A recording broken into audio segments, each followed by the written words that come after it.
Welcome to the 7th video in the series making a 2D swarm shooter with C++. So what we're going to do in this video is hopefully get the player shooting some bullets by the end. Before we go and code this up, I'd like to take you very quickly through how things are going to work, sort of a bird's eye view. So we're going to start off by detecting whether we're shooting or not, which will be the left mouse button, and we'll need to add something to our movement state to deal with that. Then we're going to control things via a config setting for the firing rate so that the player can't continuously fire an endless stream of bullets. That makes it then a little bit more difficult. And once we've done that, we'll actually test this out in the main by putting basically a little dot on the screen whenever the player fires. When we've confirmed that's working, we can turn our attention actually to getting the proper visual on the screen. For that, we'll make a bullet class, and in there we'll have a sprite component which will show the bullet sprite. Now the bullet sprite, as you'll see, is actually animated. It's a couple of frames. For now, we won't do the animation, but we'll prepare that by actually telling the sprite which frame to take. So you'll see that we're going to make a frame size in there, and that'll prepare us also for the enemies later on because they're all animated sprites. At that point, what should be happening is when we're shooting on the screen, we'll see these little bullet sprites sitting there. When that's working, we can concentrate on the movement. Now, we're not going to use a movement component in the bullet. It doesn't really actually need it at all. It's simply a fire and forget.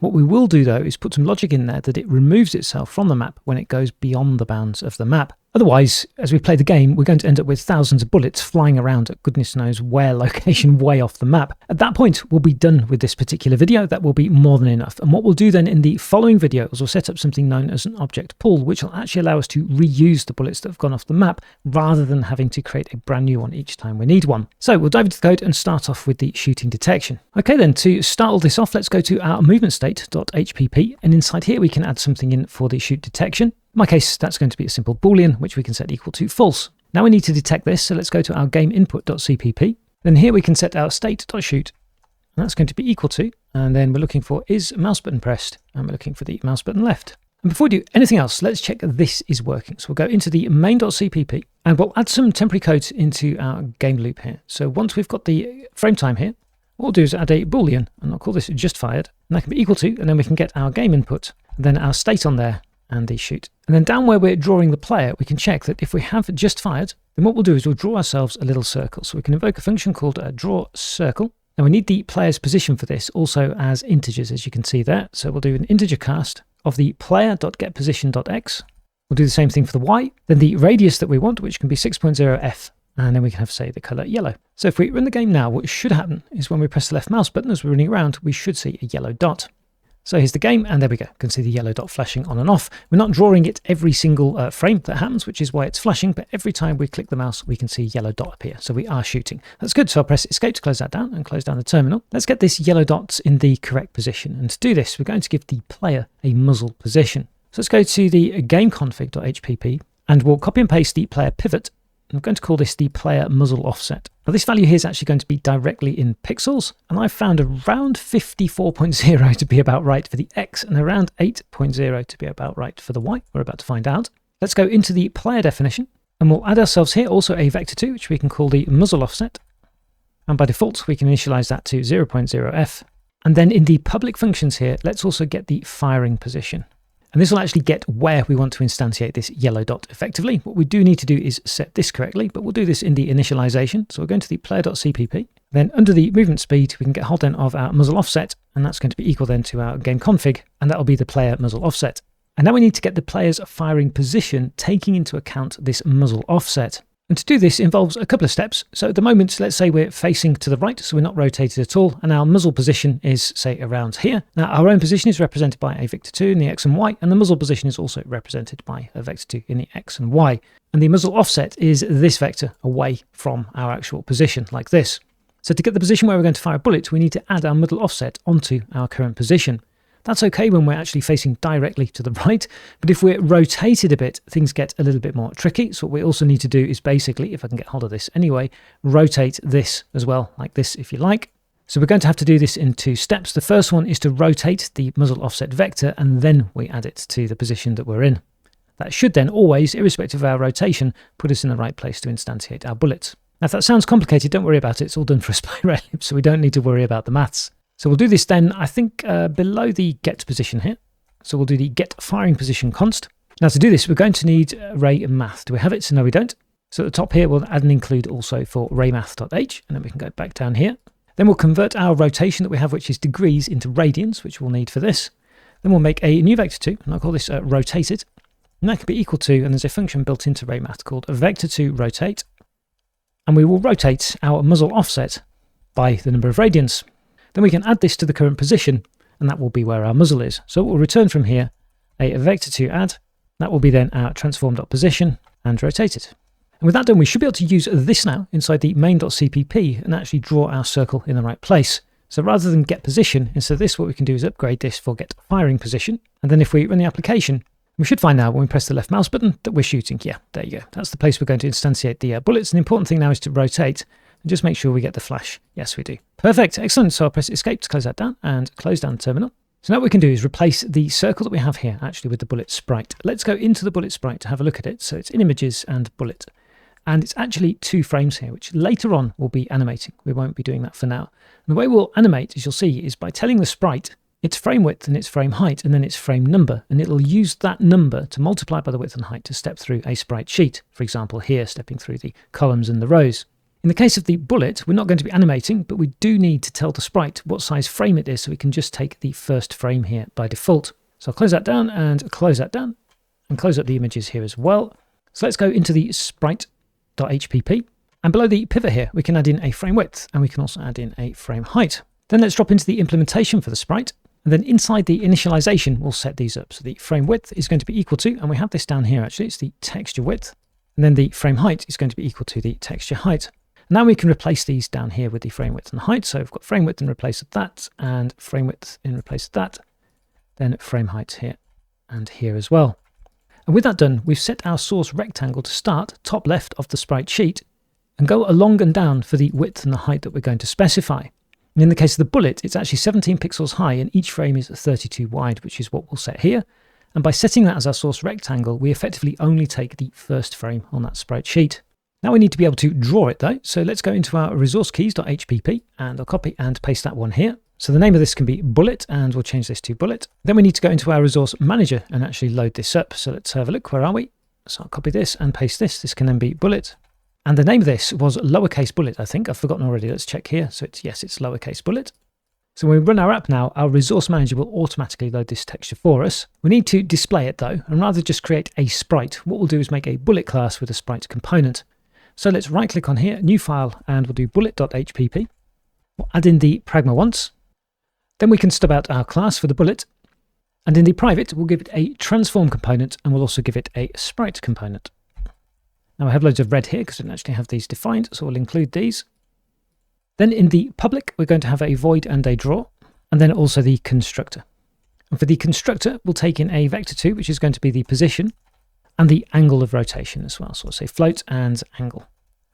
And I'll put deg on the end here. This is going to be the angle in degrees. And I think for now, that's all we need for the class. Let's right click and new file, and we'll make an implementation file for this. First thing we'll do is include our bullet, and then we'll set up our constructor here. Then we want to initialize our sprite, and here we need our resource keys. So we'll add the include at the top here, then we can get hold of our resource keys, and we want the bullet key. And then we'll set up the frame as well. So we'll get hold of our sprite.framewidth, which is 32. We have 2 frames and it's 64 wide, if I remember correctly. And then the height is rather oddly 17 for this one. I say oddly because usually you find them divisible by 2. Then we can get the position as well. So the transform.position is going to be equal to our position, and the transform rotation is going to be equal to our angle degrees. And finally, last but not least, I've found that we need to scale this down quite a bit because it's a little bit big. So what we're going to do is we're going to set a scale on the transform. So we'll say transform.scale is equal to 0.5f. Okay, that should be all we need to do to initialize our bullet. Finally, what we need to do is draw the bullet. So we'll do void and then bullet and draw. And here we have a one-liner, which is simply to draw our sprite. So sprite.draw, and we send in then our transform. And that's all I want to do for now. We don't have any movement or anything like that. We're simply instantiating a bullet, setting everything up, and then drawing it. That should be enough now to get bullets actually on the screen. So let's go back into the main.cpp, and we're going to create our bullets every time we're shooting, and we'll keep track of them by adding them into a vector. So let's go up to the top here, and then right at the top we can include a vector, and we should also include a bullet as well. So I'll put that below the collision map. Now let's see if we can create some bullets. So we'll go down into here. So where we've got this just fired, what we'll do instead here is we'll just do an if on this. So we'll say if and get state and shoot. Inside here, we want to create a bullet. To do that though, we do need a vector for our bullets, don't we? So actually before the loop here, let's make a standard and vector. That's going to be of type bullet, and we can call that then bullets for want of anything better. And then inside here, we can add one to the vector. So we'll do bullets in place back. It needs to be at the player's firing position, so player dot and get firing position. And the angle is going to be our input aim angle. So we'll do GI, and then we can get state and the aim angle. And with a bit of luck, what that should do is add a bullet to our vector. Now we won't see it yet on the screen because we've got one more step to do. We actually have to draw the bullet. It should be existing now, but it does need to be drawn. So let's go down to where we're drawing this circle here. We don't need this anymore, so let's delete all of this code out of here. And instead, below the player.draw, what we can do is we can iterate through all of our bullets in our vector, and then we get hold of each bullet and simply invoke the draw function on there. That now should be enough for us to be able to shoot some bullets. They're not going to move, but we should see them on the screen. So let's run the application. And I'm curious as to what I've broken here because we've done quite a bit of code. So we've fired up and haven't broken. Can we shoot one? Yes, we can. There it is. Can we shoot another one? We can. Excellent. They're not moving, but we are definitely able to shoot them, which is really good. And they're being drawn on top of the player because they're being drawn afterwards inside the loop, which is my preference for this. That's pretty good. So we're able now to shoot bullets. Excellent. And they're also rotated the correct angle, which is also nice to see. So I'll press escape to close that down and close down the terminal. Now we want to get the bullets actually moving. So let's go to the bullet.hpp, and as well as the angle, let's add ourselves a speed onto here as well. Then in the private section here, we'll add a vector2, which is going to be the velocity. And we can initialize this actually with a default value of 0.0f. So what we need to do now in the initialization of the bullet is set up this vector2 so it's of the right magnitude and it's also facing effectively in the right direction. So let's go into the implementation for the bullet. We're getting barked at the top here, so we'll add in the speed. Then we'll need Raylib at the top here, and we're also going to need CMath as well for a little bit of trigonometry. So what we want to do now is convert the angle that we have, which is in degrees. We actually need this in radians so that we can then set up our rotated velocity vector. So with the angle in radians, we can get hold then of a velocity, and that's going to be equal to, that'll be cos f of our angle multiplied by the speed, and then the y component will be the sin f of our angle multiplied by speed. That should give us effectively the rotated vector looking in the correct direction with the correct magnitude. So now we have the velocity, we need to update the position of our bullet. Let's go back to the bullet.hpp. So we have a transform, but we have no way of actually updating the bullet, do we? So let's add ourselves a void and update, and we'll add a float dt in here. Then we can go to the implementation and we'll put this above the draw. Then we can do our transform.position.x plus equals our velocity.x multiplied by dt, and then we can do the same thing for the y. And now we invoke update on a bullet. Hopefully it should then travel off in the direction that it should be going. So let's go back into the main.cpp then. And here we're adding in the bullet onto our vector. Let's go on to multi-line here. And then on the end of here, we're going to add the speed, and we'll hard code this in here for now. So 600f, let's say that should be more than fast enough. We're not quite done yet though. There's one more step. What we need to do is iterate through all of the bullets that we have and actually invoke the update on them. Now I have a line that already does that here. So I'm going to steal that from here.